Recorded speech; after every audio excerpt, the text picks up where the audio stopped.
কথা ছিল আগেই কোরবানির পশু বহনে সারা দেশে 12 থেকে 14 তারিখ চলবে ক্যাটল স্পেশাল ট্রেন।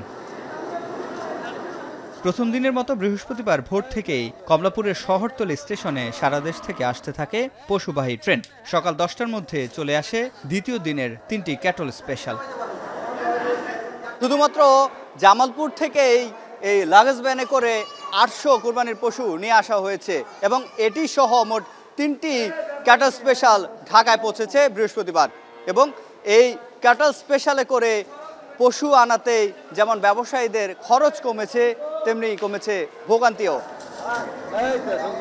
ব্যবসায়ীরা বলছেন সড়ক পথের তুলনায় রেলপথে খরচ নেমে এসেছে অর্ধেকে।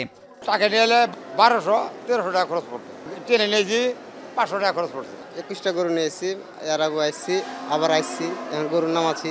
ট্রাকে আনা রিক্স, আর ট্রেনে খুব সুবিধাভাবে সুন্দরভাবে চলে আসছে।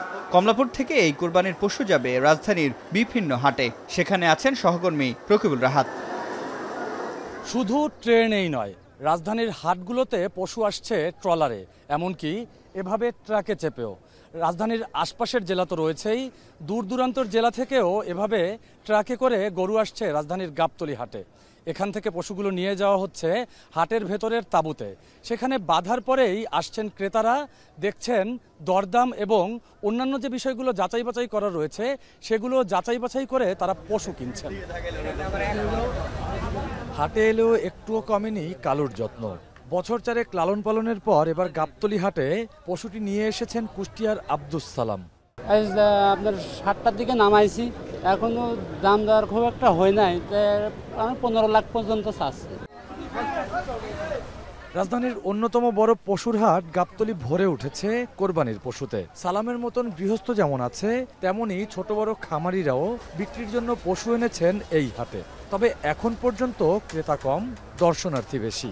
ক্রেতারা আসা যাওয়া করছে, সবে মাত্র শুরু, আজকে থেকে বেচা বিক্রি মনে হবে ইনশাল্লাহ। দাম চাচ্ছে 3,20,000, দাম চায় বলে 2 লাখ, 1,80,000, 2,10,000 এমন দাম বলে।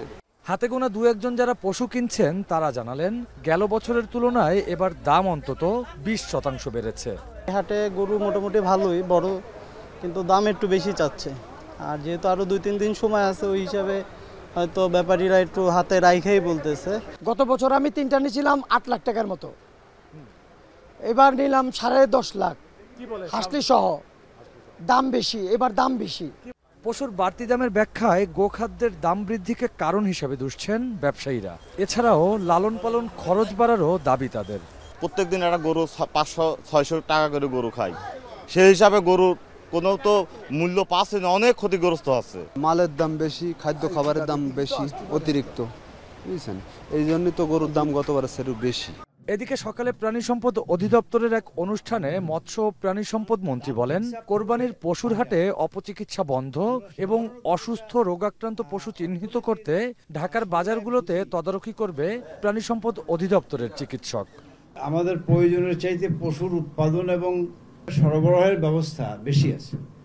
আমাদের পশুর কোরবানির জন্য পশুর চাহিদা হলো 1,07,00,000। আমাদের এখানে প্রস্তুত আছে 1,30,00,000 মতো। সুতরাং এগুলো তো আমাদের বাড়তি আছে। শুক্রবার থেকে পশু বেচা বিক্রি বৃদ্ধি পাবে বলে আশা ব্যবসায়ীদের, নয়তো গেল বছরের মতো পশু ফেরত নিয়ে যেতে বাধ্য হলে ক্ষতির আশঙ্কা তাদের। রকিবুল রাহাত, এখন, ঢাকা। ওয়ালটন ফ্রিজ কিনে অনেকের মতো আপনিও হয়ে যেতে পারেন মিলেনিয়াল। সেরা পণ্যের সেরা অফার।